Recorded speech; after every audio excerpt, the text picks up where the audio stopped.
we do in this class, for those of you who don't normally attend our apologetics class, we do a review from the previous week. Well, for the benefit of you that haven't been here for the last 4 weeks, we'll do a quick review of what we have learned so far. So the last 4 weeks we've been uncovering evolution. That's what we've been talking about in the high school apologetics class. First question, is evolution true?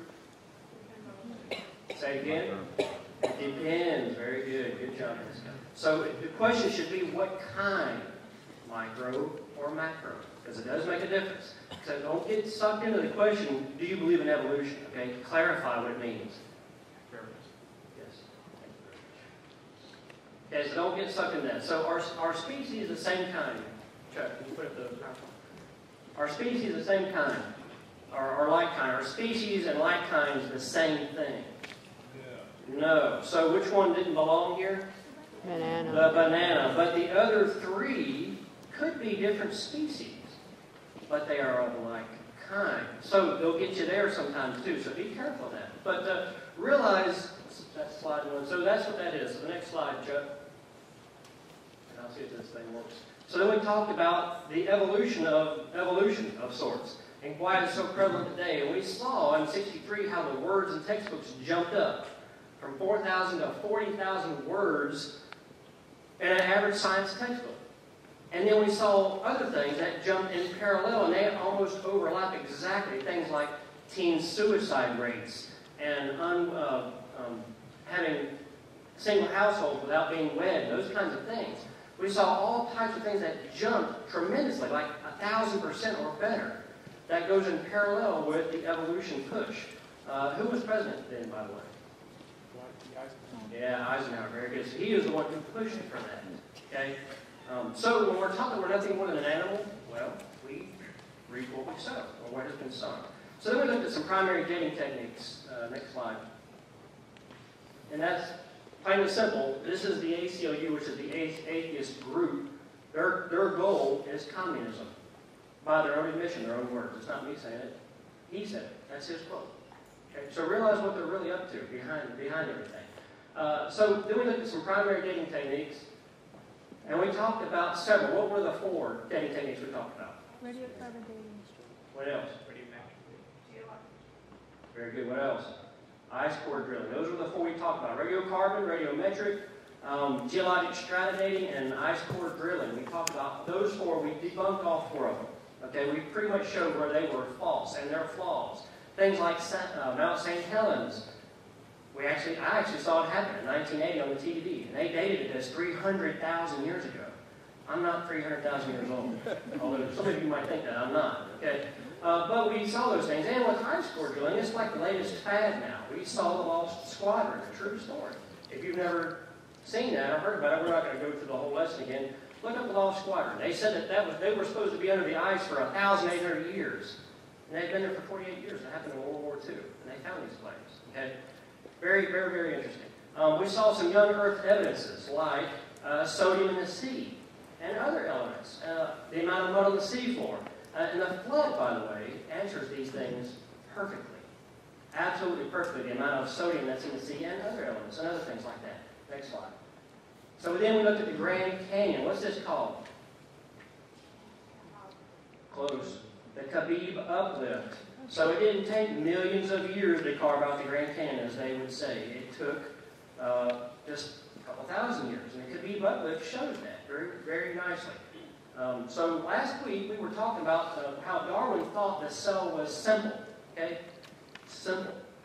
One cell is so incredibly complex that computers today, they can't even fully comprehend it. Even the advanced technology we have today cannot comprehend the cell fully. Single cells are high-tech factories, and they have artificial languages, decoding systems, central memory banks that can retrieve and store huge amounts of information. Those of you that are in computers and technology knows what memory is all about and what it can do. It pales in comparison to what the cell can do. Okay, not even close. They have precise control systems that regulate the automatic assemblage of components. They have proofreading and quality control that guards against errors. On and on. The cell is amazing. And we saw this. Remember the double helix video we saw last week? We saw all that happening in that video. We learned that one simple cell would need the right aminos out of hundreds of them And it has to happen 239 times perfectly in perfect sequential order. Okay? The cell is pretty amazing. The DNA, we talked about the DNA over the last several weeks. DNA has 3 billion plus letters, and they have to be in perfect order. The genetic code in a microscopic single-cell organism, if it were spelled out in English, would equate to more than the Encyclopedia Britannica. A lot of letters in just one strand of DNA. Okay? That's a lot. We talked about adaptions. Are adaptions and mutations the same thing? No, they're not the same thing. We learned that adaptation is not mutation. Adaptation does not accidentally alter the DNA. It does not. Beneficial adaptation, also known as what? You just said it. We said, what's the difference? Don't get sucked into the evolution question. Adaptation is what? Microevolution. Beneficial mutation, which by the way is an oxymoron, there's no such thing, is more macroevolution. Okay? So know the difference between the two. Adaptations can be beneficial, but human mutations are not beneficial.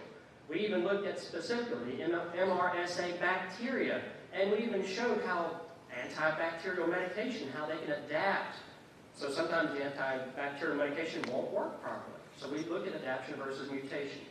We looked at a couple of statistics, but just two last week in referencing macroevolution that showed it literally is impossible. That macroevolution literally is impossible. What were they? Do you remember? The two statistics? Nobody remembers. Did you look at your notes? That'll give you a clue. Huh? One of them, I'll give you one of them. One of them is the cell by chance. The cell by chance, for it to happen randomly, is 1 in 10 to the 40,000th power in years. That's a lot more than billions or trillions of years even. Okay? That's for the cell, just one cell, to come into chance by itself, randomly, natural selection. Okay? And then we look at a functioning protein. To have a functioning protein by chance is 1 chance in 1 to the 74th power, or 1 chance in 100 trillion, trillion, trillion, trillion, trillion, trillion. That's just a protein, which isn't even a full part of the cell. Okay? And we give an example of what that number indicates. If you blindfolded a man and he searched the entire galaxy for an atom that he can't even see, the entire galaxy, that's how large that number is. That's the chances of a functioning protein coming into existence on its own. Okay? So that was the last several weeks, and last week specifically the cell. Realize we are fearfully and wonderfully made. It's not evolution at all. Okay? You have a handout that talks about God and DNA. You can read that later, but it's pretty interesting. Written by Ravi Zacharias. Actually, he kind of paraphrased somebody else's work. One of the pictures is a stained glass window, designed and made. The other picture is a cross-section of the DNA. It's pretty amazing how spectacular they both look. Now, why would we think that stained glass window is designed and made, which it is, but then you look at the DNA and say, oh, it just randomly happened. Okay? Interesting article. Read it later. Not now, because I don't have time. I was going to if we had more weeks, but we won't get into all that. Okay? It's really cool about design. Today we're going to talk about aliens and ancient man. Okay, pretty interesting topic. So realize when some people start seeing that macroevolution isn't true, and they start contemplating things like, why are we here? What about our origins? What happens when we die? Those types of things. And they don't want to accept Christianity because maybe they want to be in control, or they don't want to answer to a higher authority. They don't want Christianity, so they turn to other alternatives. That's one reason why. Or maybe they're really convinced of something because they haven't tested their worldview. Does anybody remember the questions for testing your worldview? Very important that you test your worldview for truth. Does anybody remember those? Actually, we did a review of it in week 1, but especially in the last quarter, we covered that. Anybody remember? All right, so just briefly, I won't give you all of them, but just a couple of them. Here's how you test your worldview for truth. First, you need to ask, is it logically consistent? Meaning, is it coherent, not contradictory at all? Okay? Is it logically consistent? Next is there historical and empirical evidence? Or is there a way to verify? Okay, where's the evidence for this stuff? And then thirdly, you should say, is there experiential relevance there? Just saying, I like this belief because it works for me. Well, that doesn't make it existentially viable. Okay? So you need to test your worldview no matter what it is, including Christianity. By the way, Christianity answers all of these and more very, very well, better than any other. Okay? But whatever the worldview is, if you're talking to somebody else and they're not sure about something, hey, have you tested your worldview? Is it consistent? Is it logical? Is it coherent? Those types of questions. Okay? So when somebody doesn't test their worldview, or they're convinced of something, or maybe they just want to be the God of their own life. Okay? Maybe that's what it is for them. Then they're misled. And one of the misleading things that's becoming really popular today is aliens. You see it all over the place. This is nothing new. The adversary has been doing this for a long time, distorting or trying to replace the Bible. Okay? Since the beginning of man, it's been going on. Nothing new whatsoever. Some of it has to do with talk of life on other planets. That has a lot to do with it. I'm not going to give that one a lot of time, but your next handout, besides your notes, will show why, not all, but some of the reasons why we have life on this earth. And it's not just about having water. Whenever you see them searching the universe and these different places, oh, we found water. Really? That's great. You need a whole lot more than just water to have life. And that paper shows it, okay? Besides that, remember the constants and the laws of physics we talked about in week 1 and last quarter? How finely tuned they have to be? That's not even listed on your piece of paper that I gave you. So realize that. A lot of stuff goes into having life, not just water. It takes much, much more.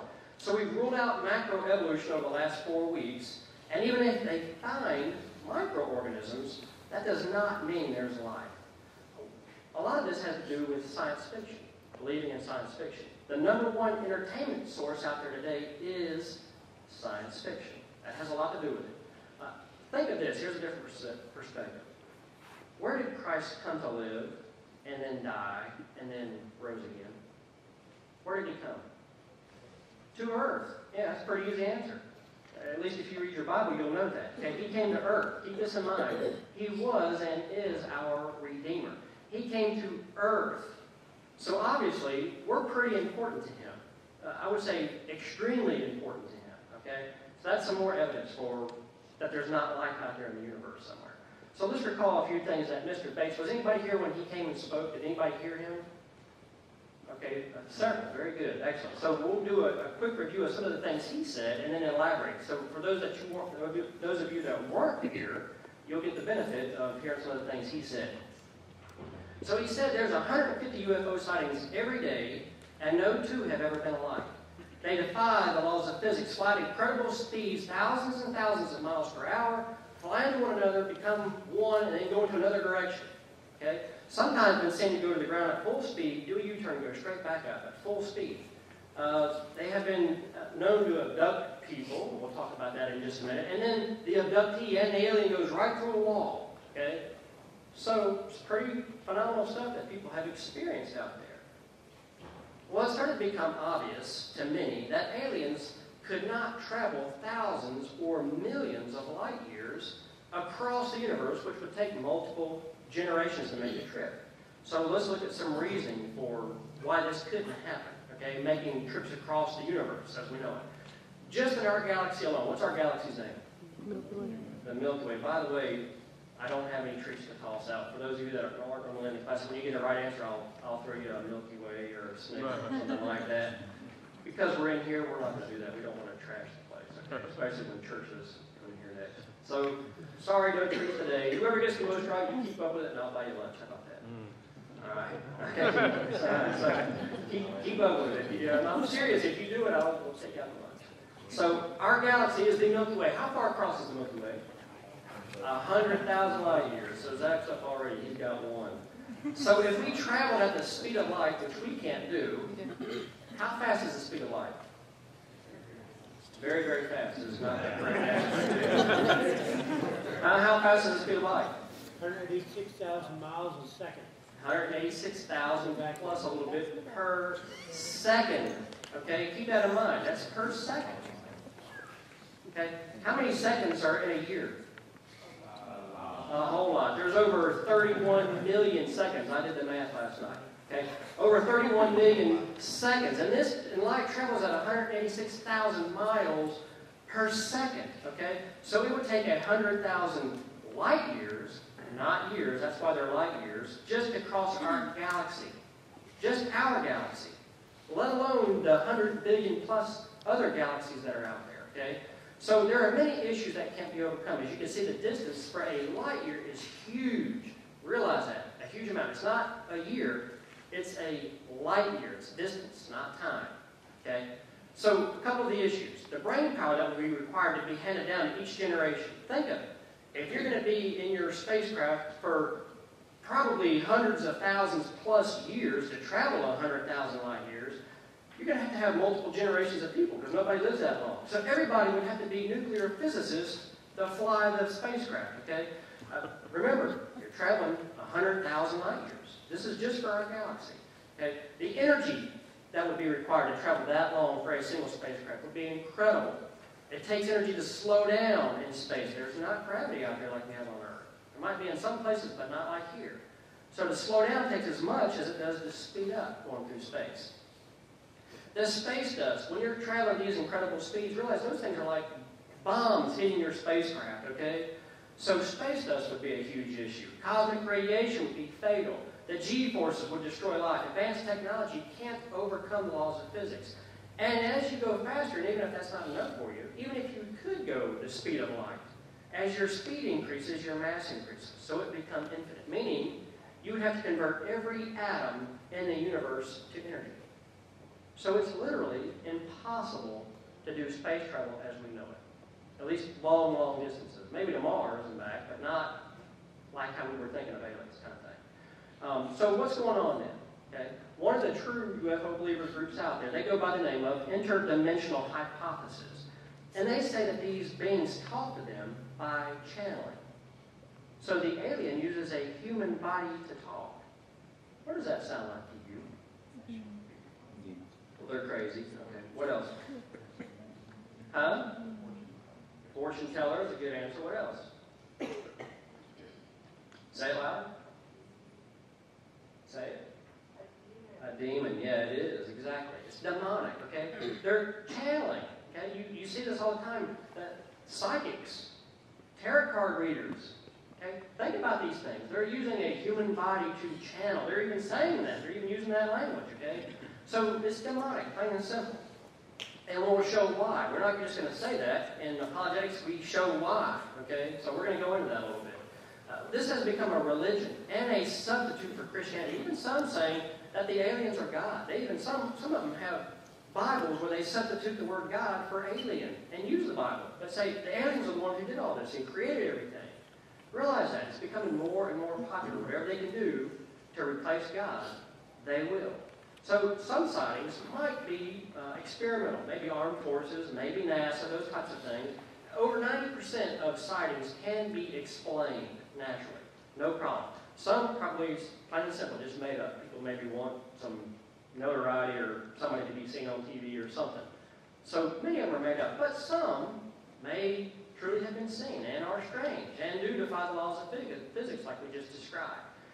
By the way, the Bible records things that are from another dimension, that are interdimensional. Anybody know of an instance? Anybody? Transfiguration? Transfiguration, yeah. Well, think of it like this. God came to earth in flesh. Okay? There's one. So God entered our world. Okay? He entered our world, and he became flesh. It's been said that there are 10 or so dimensions. Do you know, has it been said there was more than that? Do you know, Todd? Up to 26 dimensions. Some say, you know, but we can only know about 4 of them. But however many there are, that's kind of beside the point. It's just to say that there are many dimensions out there that some scientists say that they can discover. But how would something defy the laws of physics? How would that happen? Well, one way would be for these beings to be from yet another dimension. If there's 10 or 26 or whatever, there's one more. There's always one more dimension that we can't know or come to know. The best example I can give you to keep it real simple is if I had a sheet of paper, I won't say my hand is a sheet of paper, it's 2 dimensions, okay? And then you take a third dimension, a pencil. This is a pencil with the third dimension because it has depth to it. And if it were to come in, poke through the paper, and move around crazy, and then disappear because it's from another dimension, that's kind of what these UFOs, aliens, experiences, demons, demonic, are doing. And that's exactly how it looks to people who actually see these types of things. Okay, very plain, simple illustration, but hopefully you see it's another dimension that enters the dimensions that we know, moves around those whatever it does, and then disappears. Hopefully that illustration makes a little bit of sense, okay? This is what an additional dimension might look like to the dimensions that we can know or that have been observed. These beings are demonic, and they are from another dimension, so that things experienced could appear these ways that have been reported. Turn to Ephesians 6. Ephesians 6, if you have your Bible. Ephesians 6. And while you're turning, I'm going to read this to you. For we wrestle not against flesh and blood, but against principalities, against powers, against rulers of the darkness of this world, against spiritual wickedness in high places. So realize we're not wrestling against flesh. We're wrestling against things that are from not of this world. Okay? And then 2 Corinthians chapter 11, verse 14 says, and no marvel, for Satan himself is transformed into an angel of light. So that kind of goes along with that verse, has more than just that meaning, but it certainly could apply to this. Realize some of these phenomena that really have been experienced are demonic. This isn't new, by the way. This has been going on for a long time. There are shows out there called Ancient Aliens. And they have drawings on the walls of alien people, okay? This is nothing new. It's been around for a long, long time. By the way, John Keel, who's a leading researcher, said one of the things that stopped them, that stopped the abduction or the appearance of them, was when they used the name Jesus Christ to stop them. So that's pretty powerful. That ought to give you some more clue as to the fact that these are demonic things happening. John Keel, again, leading researcher, he wrote on this. By the way, he's a non-Christian, or at least he wasn't when he wrote this article. He wrote on this. So let me give you a quote from what he said. This is a leading researcher, non-Christian at the time when he said this. He said, quote, the devil and his demons can, according to literature, manifest themselves in almost any form, can physically imitate anything from angels to horrifying monsters with glowing eyes. Don't forget 2 Corinthians 11 I just read. Strange objects and entities materialize and dematerialize in these stories just as UFOs and their splendid occupants appear and disappear, walk through walls, and perform other supernatural feats. He goes on to say, occurrences described in this imposing literature are similar, if not entirely identical, to the UFO phenomenon itself. Victims of demon possession, listen to this, very key. Victims of demon possession suffer the very same medical and emotional symptoms as UFO contactees. Wow. If that's not proof for you, I don't know what else we can say. Just let you see that these are demonic things that are happening. Okay? There's tons of information out there about demonic activity, but whatever the devil can do to deceive you, he will. He's a liar and the father of lies, the Bible tells us. Matthew 24. Turn to Matthew 24, verse 24. Matthew 24, verse 24. For there shall arise false Christs and false prophets, and shall show great signs and wonders, insomuch that if it were possible, they shall deceive the very elect. Okay? Key verse. And then 1 Timothy 1 says, neither give heed to these fables and endless genealogies, which ministers questions, rather than godly edifying, which is in faith, so do. So realize these things. One of the interesting studies that gives evolution a hard time is answering the question, and this goes along with our alien investigation, is how smart was ancient man? Have you ever thought about that? Gil gave me a book that is called The Genius of Ancient Man. Great book. Fantastic book. I would recommend reading that if I were you. But how smart was ancient man? Have you ever thought about that? If evolution were true, and how they present man, then we come from the goo to the zoo to you. Have you ever heard of that? Nobody's ever heard of that? One or two? Okay, so the goo is basically primordial soup. That's what they say that we come from. The zoo would be ape-like beings that, we have morphed into, and then they live at the zoo, can't communicate very well, and then, of course, to you. Okay?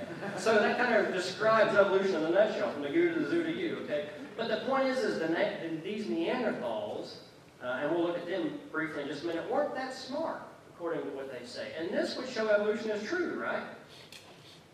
No, it doesn't show anything. Okay? Again, we're going to see that intelligence, it must have been from advanced civilization, not some dumb Neanderthal. Okay? And we will look at these prehistoric Neanderthal people in just a minute. Hopefully we'll have enough time to cover a few of them and debunk some of those myths. But if we can see that in ancient times we were really smarter than we give man credit for, wouldn't this give evolutionists some troubles? Well, yeah, absolutely, sure it would. So let's look at a timeline. Next slide. Yeah, timeline. That shows some of the ages for men recorded in the Bible. Now, this shows how many generations overlap. Okay? You can see at the top, those are hundreds of years across the top. And this is just a few of them from Adam down to Enoch. That's just several generations there. Next couple of slides will show even more. Pretty significant for several reasons, but one is being able to pass on information from one generation to the next and the things they learned. Second is the ability to collaborate. Think of some of the great scientists had lived for hundreds of years. How much more could they have accomplished? Say if they lived 10 times longer. And we'll discuss how and why they lived so much longer when we do this series, The Flood, this fall. Next one, Chuck. But think about it this way. What if Einstein, Newton, Kepler, some of the great scientists, what if they all lived at the same time and even worked together for 500 to 800 years? What kind of things did these men have come up with? What kind of advancements would we have today just from them? Okay? So realize the fact that these people lived so much longer and had so many generations that overlapped. They had some great advancements in those days. Plus the fact that their genes were less compromised. And we're going to get into that just a little bit. I believe these people were a lot smarter than we are today. But don't be offended, okay? Because I'm in the same boat. I'm alive today. All right? But Genesis 1:26 says, "Then God said, let us make man in our image according to our likeness." So man was made in God's image.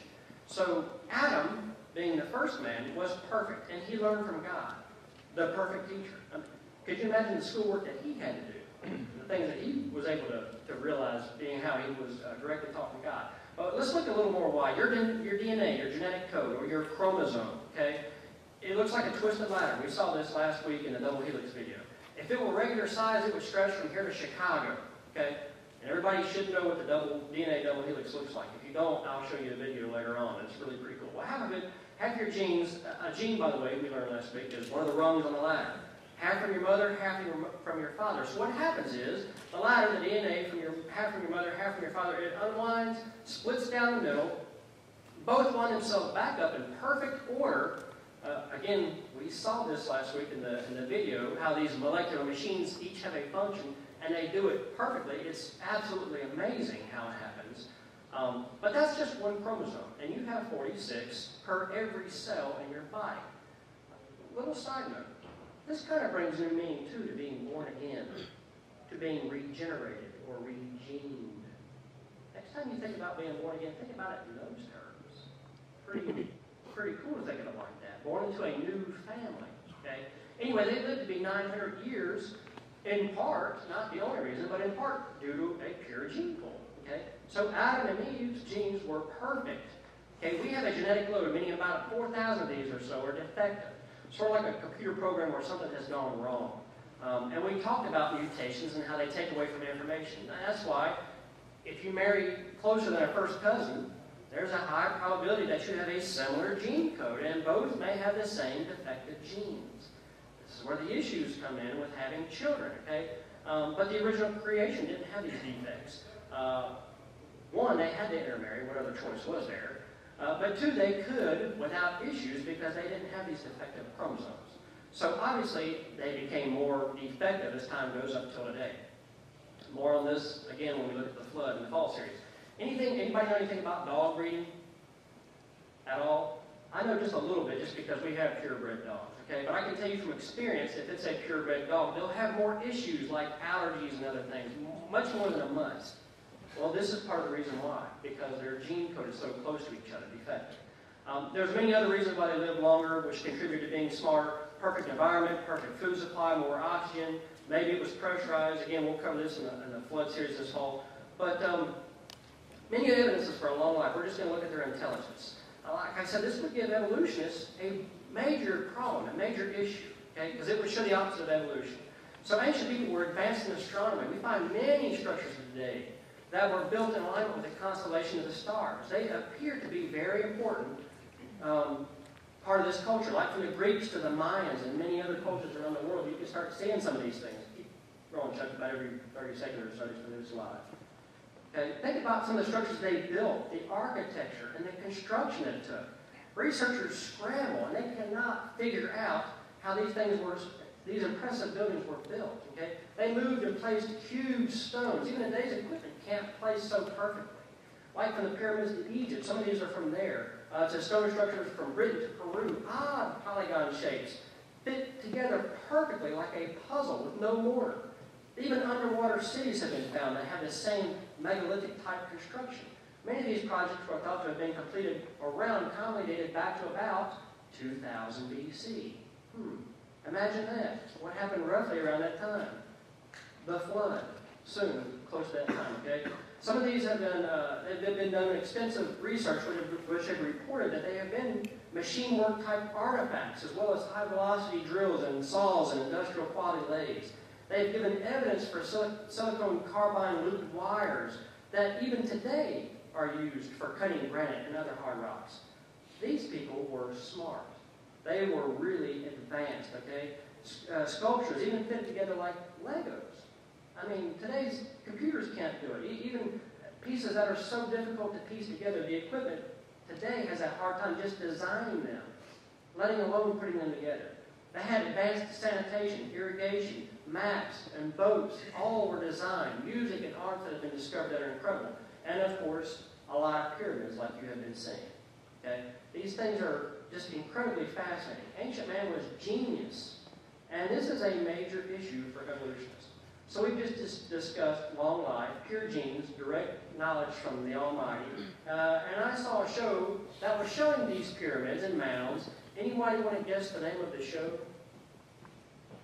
Pyramids. Ancient UFO. Okay, you see this all the time. That's what they gave the name. And they thought this stuff was so incredible, it had to be an alien because man was so dumb back then. Okay, that's the picture that evolutionists try to paint with the Neanderthals. That man was dumb. Obviously, they don't know the Bible at all. But besides these great shows, they had some pretty remarkable finds. And it was pretty incredible. There are many legends out there, like the flood legend, creation legend, Ice Age legend. We'll look at the Ice Age this fall when we talk about the flood. And the Babel legends. And they're similar all over the world through all types of cultures. Okay? Does anybody know the story of the Tower of Babel? Hopefully everybody does, okay? What did God do to these people in Genesis 11? What did he do? They spoke different tongues. What else? He scattered them. Yeah, exactly. So verse 7. Let us go down, and there confound their language, that they may not understand one another's speech. Then verse 8, so the Lord scattered them abroad from thence upon the face of all the earth, and they left off to build a city. If you've never read that, read that. Genesis 11 is a great story. It's the Tower of Babel. God scattered the people and confused their language. Okay? Do you realize that you hear of legends and see things like pyramids and advanced civilizations that have the same features all throughout the world that I've just mentioned? And it stems back to the Tower of Babel and what they knew. When God dispersed the people from Babel, each group would have taken their religion and technology fully formed to these new locations. Okay? They already had the intelligence. They would just take it with them. The Tower of Babel record and what God did scattering them explains this perfect. And the genius of ancient man makes for some huge problems for evolutionists. I came across, I have to speed up just a little bit, so I might skip a few things, but I came across a video where archaeologists uncovered some findings and dated it as at 100,000 years. Now, we've shown why 100,000 years, the flawed techniques in dating. We've talked about those types of things. But evolutionists dated them, and they said, these things can't be 100,000 years old because they're so incredible, the findings we just undone. And long story short, they destroyed the artifacts, so the artifacts were destroyed. The Smithsonian doesn't want these things to be uncovered because if it shows, even dated flawed dating, that it's 100,000 years old, guess what? That shows man was really, really smart 100,000 years ago, okay? So it happens all the time when they destroy things like the Smithsonian to try to cover up how smart man really was. All right, so we talked about John Keel and how he states these alien encounters have encountered are demonic activity or even people who have been possessed. Many want to chalk this up to aliens, and the adversary is perfectly happy with this. Okay, many archaeological finds, but let's talk about ancient man just briefly. Okay, remember how I've said evolution is full of assumptions and deceptions. We've said that repeatedly the last 3 or 4 weeks. assumptions, especially the dating techniques, and deceptions. Okay? Well, here's some of the deceptions. We've talked about from the you to the zoo to you and the missing link. Well, here's a few of the missing link deceptions. Java Man.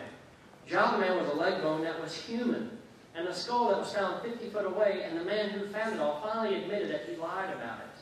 Nebraska Man was another missing link. It was actually the tooth of an extinct pig. An extinct pig, but they created the whole man and called it Nebraska Man. Many other examples, Tom African Man, Nutcracker Man, were actually skulls of apes. Lucy was actually the bones of an ape, and somebody finally admitted that this wasn't a human at all. Several others, all of them were deceptions. The most famous is Neanderthal Man from the Neander Valley. And it's the missing link. It's the one you see is still in textbooks and museums today, where it's ape being and morphs up into this upright human. Well, it has since been discovered that this person had the rickets due to an arthritis deficiency, a vitamin deficiency. Okay? So it's been reclassified as a Homo sapien. But it's still shown in textbooks as Neanderthal Man, the ape man. It's not so at all. So the Tower of Babel record. Touch the last slide, first verse. And in closing, let's close real quick as people are coming in.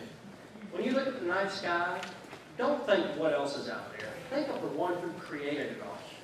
How awesome is He, and how much does He love us to come to this earth to redeem us? Okay? He calls every star by name, and there's billions of them. And He created the earth for us. We are special to Him. We are fearfully and wonderfully made. And that is who created us. That's who died for us. It's one thing to say, I know Him, but if it's not personal, then He doesn't know us in that way. Matthew 7:21, not everyone that saith unto me, Lord, Lord, shall enter in the kingdom of heaven, but he that doeth the will of my Father which is in heaven. Next slide, Chuck. Matthew 22, many will say to me in that day, Lord, Lord, have we not prophesied in thy name, in thy name cast out devils, and in thy name done many wonderful works? And then the next slide, last one, verse 23, and then I will profess unto them, I never knew you. Depart from me. Don't let Matthew 7:23 be true for you. Get it right today, and if you have not, make sure that it's personal, that you truly know it.